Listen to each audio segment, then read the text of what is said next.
Projet musical et handicap sont-ils compatibles? La résidence André Lestan a travaillé pendant plus d'1 an sur cette idée. Une belle récompense les attendait au bout du chemin. Reportage. Après 1 an de travail, un film documentaire et en clôture un bal gascon, résidents, élèves du Conservatoire des Landes et chorales se retrouvaient dans la salle Rochehoue pour un moment festif autour du prix reçu par les éditeurs de musique de France. En fait, il s'agissait au départ de travailler avec les résidents du foyer Lestan avec un instrument adapté qui est l'orgue sensoriel, qui permet en fait pour des personnes qui sont très lourdement handicapées d'avoir accès à la musique. Et ensuite, la réflexion, c'était de se dire qu'est-ce qu'on peut faire avec ce matériel. Donc l'idée est venue de faire rentrer le conservatoire en partenariat avec cette pratique de l'orgue sensoriel sur des musiques traditionnelles, de la danse, du chant et des musiques traditionnelles. Donc en fait, ce qui s'est passé, c'est qu'on a des professeurs qui ont rentré dans une banque de données des mélodies traditionnelles qui étaient jouées sur la vielle à roue. Et la vielle à roue était décomposée en plusieurs instruments, si je puis dire, qui étaient actionnés par des différents capteurs, buzzers, cylindres, etc., que l'on voit sur le film qui a été réalisé. Et ça a permis, en collaboration avec le conservatoire, de créer, d'avoir une restitution lors d'un bal gascon.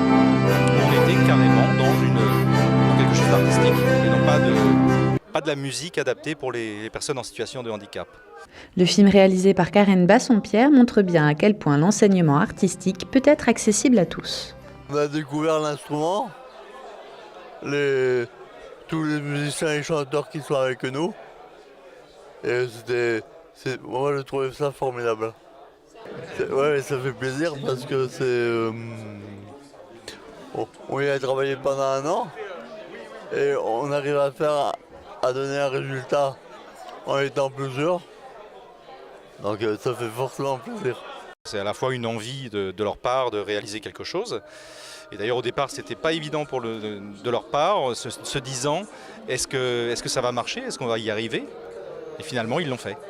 Ça s'est très bien passé, ils sont très ouverts.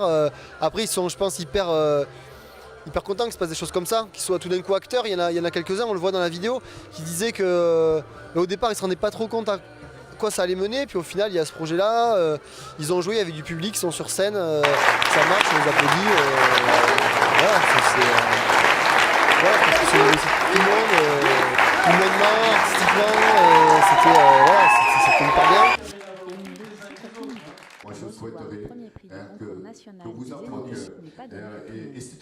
on a eu un super prix, donc ça c'était pas au départ pensé comme ça, mais voilà, c'est super. Et du coup, ce qu'on peut tirer de ça, c'est que le projet continue. Et je pense que c'est la meilleure des choses, la meilleure des récompenses, quoi. On repart cette année, début janvier avec Vincent, on vient retravailler ici. On réintègre le bal gascon au mois de juin avec nos élèves. On démarre un atelier de chant gascon au foyer. Voilà, donc c'est top, quoi. C'est le but d'intégrer les gens. De mêler les musiciens, les résidents, qu'il n'y ait pas de frontières, pas de limites. Ben voilà, là on est en plein dedans, là on est tous réunis ce soir, tout va se passer comme il faut et voilà, c'est très bien.